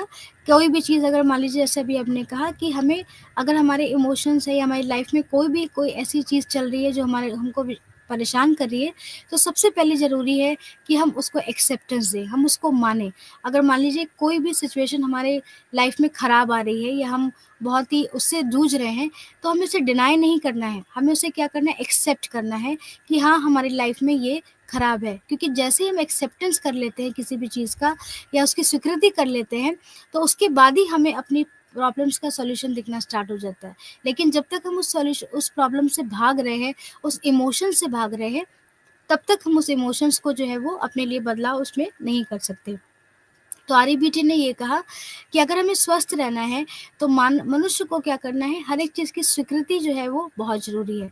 यह चिकित्सा स्वीकार करती है कि निकट संबंधियों और प्रियजनों से स्वीकृति की कमी व्यक्ति में अतार्किकता, आत्मघाती मान्यताओं का कारण बन सकती है, परंतु यह उस स्वीकृति की प्राप्ति को उपचार के रूप में भी नहीं देखती। एक तरीके से एक्सेप्टेंस हमें अपने लिए, एक्सेप्टेंस कि दूसरे भी लोग हमें एक्सेप्टेंस करें, हमारी इस पूरी डिज़ायर होती है। लेकिन अगर मान लीजिए ये लोग नहीं भी कर रहे हैं, तो ये जो है किसी तरीके से हमें बचाने की कोशिश जो है वो ये नहीं करेगी। इस तरीके से इस संवेग से विचार परिवर्तन में इन्होंने बताया कि किस तरीके से संवेग में परिवर्तन होता है, या अगर मान लीजिए हमें किसी से स्वीकृति नहीं मिल रही होती है, तो वो किस तरीके से हमारे लिए सामवेगिक एक तरीके से संकट का कारण बन जाती है। आरईबीटी चिकित्सा क्लाइंट को स्वीकृति के अभाव से उठने वाले संवेगों का सामना करने के लिए कहता है। यह उदासी, अकेलापन और यहाँ तक कि क्रोध का भी सामना करने के लिए कहेगा। जैसे कि ये संवेग आंतरिक संवाद से बदल जाते हैं, जिसमें अक्सर दोषपूर्ण किया जाता है। मेरे पिता को मुझसे प्यार करना चाहिए, अगर मेरे पिता मुझसे प्यार नहीं करते हैं, तो उसका अर्थ यह नहीं है कि मैं अयोग्य हूँ, लेकिन अगर मैं अयोग्य भी हूँ, तो पिता को चाहिए कि वो अपने बच्चे से बेशर्त प्यार करे। तो उससे कैसे उन्होंने कहा कि जो एक अनकंडीशनल किसी भी चीज़ में अगर हम कंडीशन लगा दे रहे हैं, या किसी भी बच्चे को अगर हम ये कह दे रहे हैं कि मैं ये सामान तभी दिलाऊँगी जब तुम इस तरीके के मार्क्स लेकर के आओगे या इस तरीके से पढ़ने में अपना दिमाग लगाओगे, तो ये हमें नहीं करना है क्लाइंट के साथ। क्लाइंट जैसा भी है, हमें उसी तरीके से उसकी स्वीकृति करनी है, ताकि वो अपने लिए भी स्वीकृति को कर सके। उसके बाद उन्होंने कहा कि एबीसी मॉडल के बारे में बात किया कि किस तरीके से एबीसी मॉडल जो है वो हमारे व्यवहार में परिवर्तन का कारण बनता है। तो जैसे कि आप बाज़ार में टहल रहे हैं और आपके 6 या 7 वर्ष का बच्चा जो है उसको वो मिलता है। बच्चा बहुत ही रो रहा है और अपनी माँ से अपने लिए टेडी बियर खरीदने के लिए कह रहा है। सपोज़ मान लीजिए ये एग्ज़ाम्पल है। यदि आपसे ये प्रश्न पूछा जाए कि बच्चा क्यों रो रहा है और आप क्या कहेंगे? तो बच्चा रो रहा है क्योंकि उसे टेडी बियर चाहिए, और वह इसलिए दुखी है क्योंकि उसे ये नहीं मिल रहा है। बच्चा रो रहा है क्योंकि वो टेडी बियर लेने के लिए नखरे दिखा रहा है, या बच्चा रो रहा है क्योंकि उसकी माँ बेहद सख्त या बेपरवाह है। तो क्या आप अन्य बच्चों के बारे में सोच सकते हैं जो ऐसी स्थिति का सामना कर रहे हैं, लेकिन इसकी प्रकृतियाँ रोकर नहीं दे रहे हैं? किस कारण से ये बच्चा एक तरह से प्रतिक्रिया करता है और दूसरा बच्चा दूसरी तरीके से प्रतिक्रिया करता है? इसको एबीसी मॉडल की तरफ बताया गया कि हर व्यक्ति क्यों अलग-अलग तरीके से सिचुएशन के लिए रिएक्ट करता है। तो उसको उन्होंने एबीसी मॉडल के थ्रू बताने की कोशिश की। तो जभी भी उन्होंने कहा कि व्यक्ति जो है वो जभी भी उसकी कोई बिहेवियर है, उसके पीछे कोई ना कोई घटना ज़रूर होती है। तो उसको उन्होंने कहा दैट इज़ एक्टिवेटिंग इवेंट, कि जब भी कोई घटना होती है, घटना से संबंधित हमारे मौजूदा विचार और मान्यताएँ, घटना के प्रति हमारी अनुक्रिया। तो जभी भी कोई घटना घटी, उसके प्रति हमने क्या दिया, अपने विचार दिए, अपनी मान्यताएँ, बिलीफ सिस्टम को बनाया, और जैसा हम बिलीफ सिस्टम बनाएँगे, वैसा ही हम क्या करेंगे, उसके लिए निष्कर्ष निकालेंगे या इमोशनल और बिहेवियरल कॉन्सिक्वेंस निकालेंगे। तो उन्होंने इसको ये बताया कि जो है वो एबीसी मॉडल के थ्रू हर एक चीज़ को बताने की कोशिश की। एलिस बताते हैं कि हमारी स्थिति, घटना की व्याख्या से उपजी हमारी अतार्किक मान्यताएँ जो नकारात्मक परिणामों की ओर हमें लेकर के जाती है। इसलिए ये मॉडल संवेगों और व्यवहारों में बदलाव लाने के लिए मान्यताओं बी में हस्तक्षेप या चिकित्सा लागू करना संभव बनाता है। यह ध्यान व्यक्ति के तर्कहीन विश्वासों पर है, जबकि बेक के सिद्धांत में ध्यान संज्ञानात्मक त्रय पर होता है। तो आरईबीटी और कॉग्निटिव थेरेपी में डिफरेंस क्या था कि कॉग्निटिव थेरेपी ये बोलती थी कि हमारा जो थिंकिंग पैटर्न है, जब वो हमारा दूषित हो जाता है, जब हमारे संज्ञान पूरी तरीके से दूषित हो जाते हैं, तो हम मनोवैज्ञानिक विकार की तरफ बढ़ते हैं। लेकिन आरईबीटी क्या बोलता है कि जब हम हमारा किसी भी चीज़ के लिए जो हमारा बिलीफ सिस्टम है, या जो हमारी मान्यताएँ हैं किसी भी चीज़ के बारे में, इंडिविजुअल का एक जो विश्वास है किसी चीज़ के लिए, जब वो गलत होने लगता है, तो हम मनोवैज्ञानिक विकार की तरफ क्या होते हैं, बढ़ते हैं। उसके बाद आरईबीटी ने अपने एबीसी मॉडल में कुछ संशोधित किया, इसमें कुछ और चीज़ों को भी उन्होंने कहा। सबसे पहले उन्होंने कहा कि कोई भी घटना जब घटित होती है, वो है दैट इज़ एक्टिवेटिंग इवेंट, जिसको उन्होंने ए कहा। उसके बाद हमारा जो बिलीफ सिस्टम है, वो उसके बारे में उन्होंने कहा कि उसके बाद हमारा जो बिलीफ सिस्टम है वो इम्पॉर्टेंट है। उसके बाद उन्होंने कहा कि इस बिलीफ सिस्टम की वजह से डिस्प्यूटिव इंटरवेंशन जो होता है, यानी यहाँ उन वस्तुनिष्ठ प्रश्नों को प्रतिनिधित्व करता है जो क्लाइंट और परामर्शदाता के विचार में पूछते हैं कि वो सही है या गलत है इसके बारे में। उसके बाद जैसा अगर मान लीजिए हमारा खराब इंटरवेंशन रहा तो हमारा इंटरवेंशन का क्या इफ़ेक्ट आया, ठीक है? उसके बाद क्या हमारे कॉन्सिक्वेंस हुए, उसके बाद हमने न्यू फीलिंग्स को क्या डेवलप किया। तो आरईबीटी ने इन्होंने जो है वो एक संशोधित किया था और इसमें 3 कॉन्सेप्ट्स को और जोड़ा था, जिसमें डी था डिसरप्टिंग इंटरवेंशन, उसके बाद ई हमारा इफेक्ट ऑफ इंटरवेंशन और उसके बाद एफ हमारी कि इंटरवेंशन के बाद हमारी न्यू फीलिंग क्या हो रही है। क्योंकि हमें क्या करना है ना, अपने बिलीफ सिस्टम को ही डेवलप करना है, को ही ठीक करना है। आरईबीटी में अगर पर्सन अपने बिलीफ सिस्टम को सही कर देता है, तो बिलीफ सिस्टम कैसा है, क्योंकि हम नेगेटिविटी की तरफ है तो बिलीफ सिस्टम हमारा डिस्प्यूटिंग है, यानी गलत तरीके का है। अब हम इस डिस्प्यूटिंग इंटरवेंशन का क्या इफेक्ट आया उसको देखेंगे कि अगर बिलीफ सिस्टम डिस्प्यूटेड है, खराब है, तो उसका इफेक्ट क्या हो रहा है बिहेवियर पर, और उसके बाद इसको चेंज करने की कोशिश की गई। कैसे करेंगे? With the help of the new feeling, कि जब हमने इंटरवेंशन को सही कर दिया या डिस्प्यूटिंग इंटरवेंशन को सही कर दिया तो हमारे अंदर एक नई फीलिंग डेवलप हुई, यानी हम पॉजिटिविटी की तरफ अपने आप को बढ़ाने की कोशिश हमने की, या हम अपने बिलीफ सिस्टम को हमने बदलने की कोशिश की।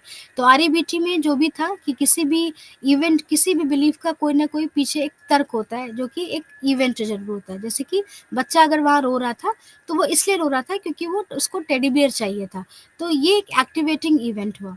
उसके बाद उसी से हमारा बिलीफ सिस्टम बना, ठीक है, और बिलीफ के बाद भी हमने वही तरीके का कॉन्सिक्वेंस, यानी बच्चा रो रहा था वही कॉन्सिक्वेंस हमारा निकल कर आया। उसके बाद संशोधित करते हुए इसी बिलीफ सिस्टम को हमें चेंज करना है जो कि डिस्प्यूटेड है। डिस्प्यूटेड में हमने देखा कि उसका क्या इंटरवेंशन का इफेक्ट आता है, और इंटरवेंशन देने के बाद क्या न्यू फीलिंग डेवलप हुई जो कि पॉजिटिविटी की तरफ लेकर के गई पर्सन को, उसके बारे में उन्होंने बात की। अब इन्होंने कुछ तकनीकों को बताया जिसमें विचारों पर काम करना हमारे लिए बहुत ज़रूरी है, हमारे बिलीफ सिस्टम पर काम करना ज़रूरी है। तो सबसे पहले चिकित्सक व्यवधान, ये इस प्रक्रिया का हिस्सा है जब क्लाइंट परामर्शदाता से अपनी मान्यताओं को साझा करता है और परामर्शदाता क्लाइंट से वस्तुनिष्ठ प्रश्न करता है और अतार्किक विचारों को ठीक करने की कोशिश करता है। आत्म सुधार, क्लाइंट को जो है वो एक होमवर्क दिया जाता है इसमें आरईबीटी में, जिसमें उन्हें अपनी सभी कठोर और परम विचारों, जरूरी और चाहिए वालों की पहचान करने के लिए प्रोत्साहित किया जाता है। इन विचारों की पहचान करने के बाद क्लाइंट्स को उन्हें बदलने के लिए एबीसी मॉडल लागू करने के लिए प्रोत्साहित उनको किया जाता है। आरईबीटी शिक्षक बनना, किसी भी अन्य व्यक्ति की मान्यताओं की तर्कहीनता को वस्तुपरक रूप से पहचानना अपने स्वयं की मान्यताओं की तर्कहीनता की पहचान करने की तुलना में आसान है। यही कारण है कि उन्हें अतार्किक मान्यताओं की बेहतर तरीके से पहचान करने में सक्षम बनाने में एक दूसरे में देखने का अभ्यास करने के लिए प्रोत्साहित किया जाता है। तो इस तरीके से यहाँ पर जो है वो काउंसलर एक क्लाइंट को एक होमवर्क असाइनमेंट देता है कि वो अपने इस बिलीफ सिस्टम को जो है, जो कि नेगेटिव है, उसको कम करने की कोशिश करे, और फिर एबीसी मॉडल के थ्रू जो है वो उसके बिलीफ सिस्टम को चेंज करने की कोशिश की जाती है, जो कि नेगेटिव है उसको पॉजिटिव में बदलने की कोशिश की जाती है। तो सबसे पहले यहाँ पर विचारों पे काम करना है, उसके बाद हमें व्यवहारों पर काम करना है, क्योंकि जैसे विचार होंगे वैसे ही आपका व्यवहार होगा। तो उसमें भाषा परिवर्तन जो है वो एक मुख्य तकनीक है। जैसा कि ऊपर दिखाया गया कि साधारण वक्तव्य व्यक्ति में दीर्घकालिक आत्मघाती विचारों को पनपने का कारण बन सकते हैं। कम कठोर, कम परम, कम आत्मदोष रोपण वाले वक्तव्य कहने के लिए व्यक्ति की भाषा को सचेतन रूप से बदलने में ऐसे ही दीर्घकालिक एवं आत्मसहायक प्रभाव मिल सकता है। तो यहाँ पर देखिए 3 टेक्निक्स का इस्तेमाल किया गया है। सबसे पहले विचारों को आप कैसे कम करेंगे जो कि नेगेटिव आ रहे हैं, उसके ऊपर आप कैसे काम करेंगे, अपने बिलीफ सिस्टम को पॉजिटिव बनाने की कैसे कोशिश करेंगे, क्योंकि जैसा बिलीफ सिस्टम होगा वैसे ही आपके व्यवहार होंगे, तो उसको पे हमें काम करना है। उसके बाद हमें अपने संवेगों पर काम करना है, क्योंकि जैसा व्यवहार होगा उसी तरीके से हमारे संवेग भी निकल करके बाहर आएंगे। क्योंकि बच्चे को टेडी बियर नहीं मिला तो वो उसने रोने का संवेग हमें दिखाया। तो इस तरीके से अब संवेगों पर कैसे काम करेंगे कि तार्किक सामवेगिक इमेजरी, तो एक तरीके से हमें जो है वो एक रैशनैलिटी को लेते हुए हमें अपने इमोशंस पर काम करना है, और क्लाइंट को सोचने पर हमें उसको फोकस करना है कि जो भी वो सोच रहा है वो किस तरीके से, उसके पीछे कोई भी लॉजिक नहीं है। तो इस तरीके से तार्किक सामवेगिक इमेजरी पर हमें ध्यान देना है। हास्य का उपयोग करना है, कि एक ह्यूमर जो है लाइफ में बहुत होना ज़रूरी है, जो कि व्यक्ति की गंभीरता को थोड़ा कम करने की कोशिश करता है। उसके बाद शर्मिंदा होना, शेम अटैकिंग।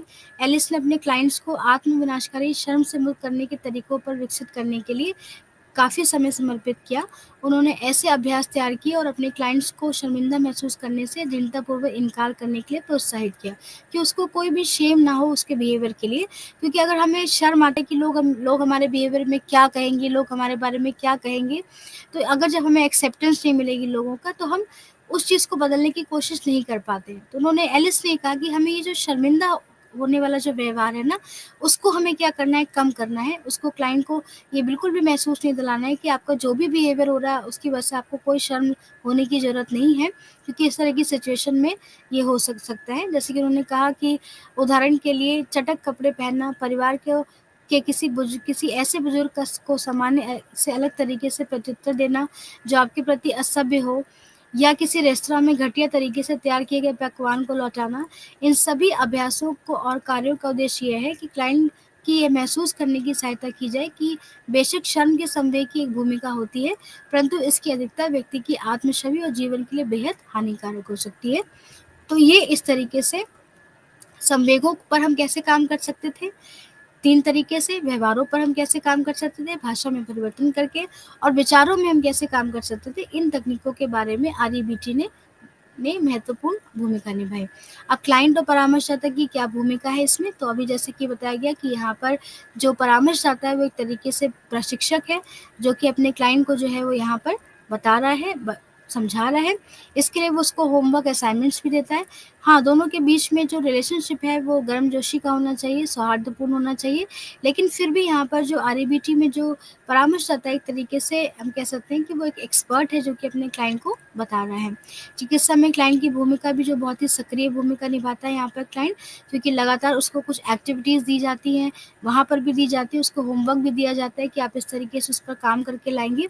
तो एक तरीके से पूरा एक्टिव पार्टिसिपेशन होता है क्लाइंट का इस थेरेपी में, जिसकी वजह से वो अपने बिलीफ सिस्टम को चेंज करने की क्या करता है, कोशिश करता है।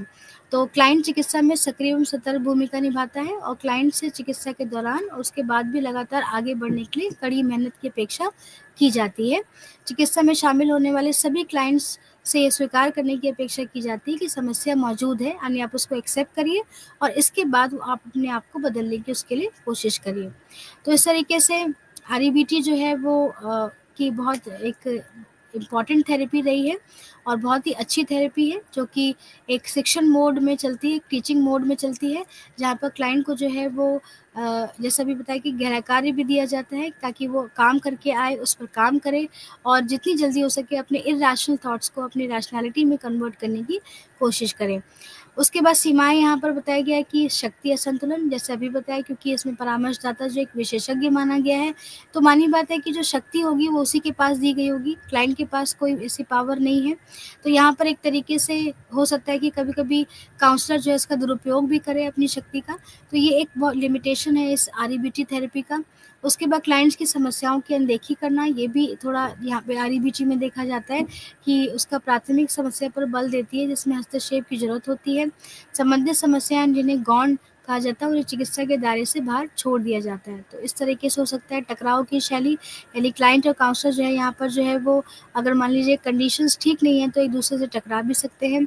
और अतीत और वर्तमान को संतुलित करना, बेशक सभी प्रकार के व्यवहारगत और संज्ञानात्मक उपचार वर्तमान समस्याओं पर केंद्रित है, फिर भी अतीत और प्रारंभिक बचपन की पूर्णता अनदेखी करना दीर्घकालिक रूप से चिकित्सा में बाधक बनता है। क्योंकि यहाँ पर हम लोग हियर एंड नाउ पर ज़्यादा फोकस करते हैं कि आप जो प्रेज़ेंट में उस पे काम करिए, जबकि फ्राइड थे वो पास्ट एक्सपीरियंसेस पर ज़्यादा फ़ोकस करते थे। तो उन्होंने ये भी यहाँ पर एक क्रिटिसिज़्म है आरईबीटी या इन थेरेपीज़ का, कि ये लोग जो है वो पास्ट की, यानी जो बचपन की जो हमारे एक्सपीरियंसेस होते हैं उसको पूरी तरीके से उन्होंने अनदेखी कर दिया है। लेकिन किसी भी व्यक्ति के अगर व्यवहार को समझना है हमें कि उसको क्यों परेशानी हो रही है, तो हमें उसके पास्ट पर जाना या उसके चाइल्डहुड पर जाना बहुत ज़रूरी होता है, जो कि हमें इन थेरेपीज़ में दिखाई नहीं दिया, जिसकी वजह से इनमें जो है वो उसको क्रिटिसाइज़ किया गया। फिर भी आरईबीटी हो, चाहे बेक की डिप्रेशन मॉडल हो, चाहे कॉग्निटिव थेरेपी हो या बिहेवियर थेरेपी हो, ये इसका जो यूटिलिटी है, यानी जो उसकी जो उपयोगिता है वो बहुत ज़्यादा है हर क्षेत्र में, क्लिनिकल एस्पेक्ट में। अगर नैदानिक क्षेत्र में देखा जाए तो इसको हम बहुत ज़्यादा यूज़ करते हैं और क्लाइंट की समस्या का जो है वो समाधान करने की कोशिश करते हैं। तो ये जो हमारा ब्लॉक 2 था वो इस सेशन में ख़त्म होता है कि किस तरीके से जो विभिन्न तरह की जो थेरेपीज़ हैं वो के थ्रू हम काउंसलर जो है वो क्लाइंट की समस्या को समाधान करता है। अब हम ब्लॉक 3 की तरफ बढ़ते हैं, जिस पर परामर्श कौशल और तकनीकों के बारे में बताया गया है, जिसमें से हम इकाई 7 की तरफ बढ़ते हैं, जहाँ पर है कि परामर्श कौशल और तकनीकें जो है वो क्या-क्या हैं, किस तरीके से इसके परामर्श में तालमेल के बनाने को महत्व को समझाना, परामर्श के लिए आवश्यक बुनियादी कौशल की व्याख्या करना, क्या-क्या स्किल्स ज़रूरत है काउंसलिंग करने के लिए, परामर्श में व्यक्ति इतिहास और साक्षात्कार की परामर्श तकनीकों का वर्णन करना और विशेष परिवेश में उपयोग किए जाने वाले परामर्श कौशल प्रक्रिया को समझना, ये हमारे इस ब्लॉग का एक उद्देश्य है। तो सबसे पहले यहाँ पर ये है कि परामर्श का अब तक हम समझ चुके हैं कि क्या अर्थ है और कौन-कौन से डिफरेंट तरीके की अप्रोचेस थी, उपागम थे जिन्होंने परामर्श में अपना योगदान दिया है। परामर्श के महत्व को हम समझ चुके हैं कि परामर्श क्यों ज़रूरी है, क्योंकि हर व्यक्ति की हर जगह पर जहाँ पर उसको हर क्षेत्र में जहाँ जब परेशानी चल रही है, तो कभी-कभी वो जब अपने आप को सक्षम नहीं बना पाता है अपनी प्रॉब्लम को सॉल्व करने के लिए, तो वो परामर्शदाता की तरफ बढ़ता है। तो इस तरीके से हमारे दिन-प्रतिदिन के जीवन की समस्याएँ जो है, परेशानियाँ हैं, हमारी एंग्ज़ायटी है, हमारा डिप्रेशन है, जैसे अभी कोविड-19 आया उसकी वजह से हमें बहुत चुनौतीपूर्ण दौर से गुज़रना पड़ा। तो इस तरीके से जहाँ पर हम अपनी प्रॉब्लम्स को हैंडल नहीं कर पा रहे थे, जहाँ पर कोई भी हमारे साथ नहीं था, तो वहाँ पर परामर्शदाता या परामर्श मनोविज्ञान की जो क्षेत्र है वो क्या हो गया, बढ़ता चला गया। अब सबसे पहला एक प्रमुख कौशल जो है, जो कि हमें परामर्शदाता के अंदर होना चाहिए काउंसलिंग करते समय, वो है तालमेल बनाना, जिसको कि हम रैपो बिल्डिंग भी कहते हैं। तो अगर मान लीजिए परामर्शदाता और क्लाइंट के बीच में एक बहुत ही अच्छा संबंध है, बहुत ही अनूठा और विशिष्ट संबंध है, एक बहुत ही सौहार्दपूर्ण संबंध है, तो वहाँ पर काउंसलिंग जो है वो अपने आप ही क्या हो जाती है, आगे बढ़ जाती है। इसलिए परामर्श की प्रभावशीलता काफ़ी हद तक इस परामर्श संबंध पर भी निर्भर करती है कि आपका क्लाइंट और काउंसलर के बीच में किस तरीके का संबंध है। अगर दोनों के बीच में बहुत अच्छा तालमेल है, बहुत अच्छा है, कह सकते हैं कि वो लोग एक-दूसरे को समझ रहे हैं, क्लाइंट काउंसलर को समझ रहा है, काउंसलर उसकी प्रॉब्लम को समझ रहा है, तो एक तरीके से ये कह सकते हैं कि परामर्श की जो प्रभावशीलता है उसको क्या कर देता है, बढ़ा देता है। इसी से आगे इसलिए क्लाइंट के साथ संबंध बनाना या आमतौर पर प्रचलित भाषा के अनुसार तालमेल बनाना बेहद ही महत्वपूर्ण होता है। तालमेल बनाने को परामर्श का आधार माना गया है। यदि क्लाइंट परामर्शदाता से खुलकर बात करने और अपनी समस्याओं या चुनौतियों को साझा करने में पर्याप्त या सहज महसूस करता है, तो परामर्शदाता क्लाइंट से जुड़ने में सक्षम हो जाता है। इसलिए परामर्श संबंध स्थापित करने से पहले ये पूर्व अपेक्षा है जिसका बिना परामर्श आगे नहीं बढ़ सकता। तो सबसे पहला जो है वो है तालमेल बनाना। अब तालमेल कैसे बनाएँगे, इसके लिए कुछ बिंदुओं पर ध्यान रखना ज़रूरी होता है। सबसे पहला है गोपनीयता के बारे में आश्वस्त करना। जो भी क्लाइंट आपके पास आ रहा है काउंसलर के पास, उसको ये बताना है कि आप जो भी हमें बताएँगे, आपकी सूचना को पूरी तरीके से गोपनीय रखा जाएगा। अगर इस तरीके का हम क्लाइंट को एक एटमॉस्फेयर देते हैं, तो उसका जो ट्रस्ट है वो काउंसलर के ऊपर क्या हो जाता है, बढ़ जाता है, कि हम बिल्कुल आश्वस्त करते हैं कि आप जो भी चीज़ हमें बताएँगे वो गोपनीय रखी जाएगी, और अगर बताना भी होगा तो जब तक आपसे हम सहमति नहीं ले लेंगे, तब तक हम किसी को कुछ भी नहीं बताएँगे। तो क्लाइंट को बताएँ कि परामर्शदाता के साथ जो कुछ भी साझा करेगा, यदि इससे क्लाइंट या किसी अन्य को कोई नुकसान नहीं पहुँचाने वाला है, तो ये गोपनीय रहेगा, इसमें कोई दिक्कत नहीं होगी। इससे हम तालमेल की जो सिचुएशन है वो जो है वो बढ़ा सकते हैं। परामर्शदाता और क्लाइंट की भूमिकाओं के बारे में जानकारी देना और सहयोगात्मक कामकाजी संबंध विकसित करना, ताकि वो इस बारे में स्पष्ट हो कि स्वयं और परामर्शदाता से क्या उम्मीद की जाए, और परामर्श 6 सत्रों के लिए लक्ष्य निर्धारित करना। तो दूसरा क्या एक निम्नलिखित पॉइंट है जिससे कि हम तालमेल को बढ़ा सकते हैं कि परामर्शदाता और क्लाइंट दोनों की भूमिकाओं के बारे में स्पष्ट होना चाहिए कि एक परामर्शदाता की क्या भूमिका है काउंसलिंग सेशन में और एक क्लाइंट की क्या भूमिका वहाँ पर है। दोनों को एक-दूसरे के बारे में पता होना चाहिए, और साथ ही साथ कितने सेशंस लगेंगे, यानी कितने परामर्श सत्र लगेंगे, इसके बारे में भी एक लक्ष्य दोनों लोग मिलकर के निर्धारित कर लें कि 10 सेशन लगेंगे, 12 सेशन लगेंगे। तो इससे भी जो एक रैपो बिल्डिंग है दोनों के बीच में, यानी क्लाइंट और काउंसलर के बीच में जो तालमेल है, वो क्या होता है, बहुत ही बढ़ जाता है।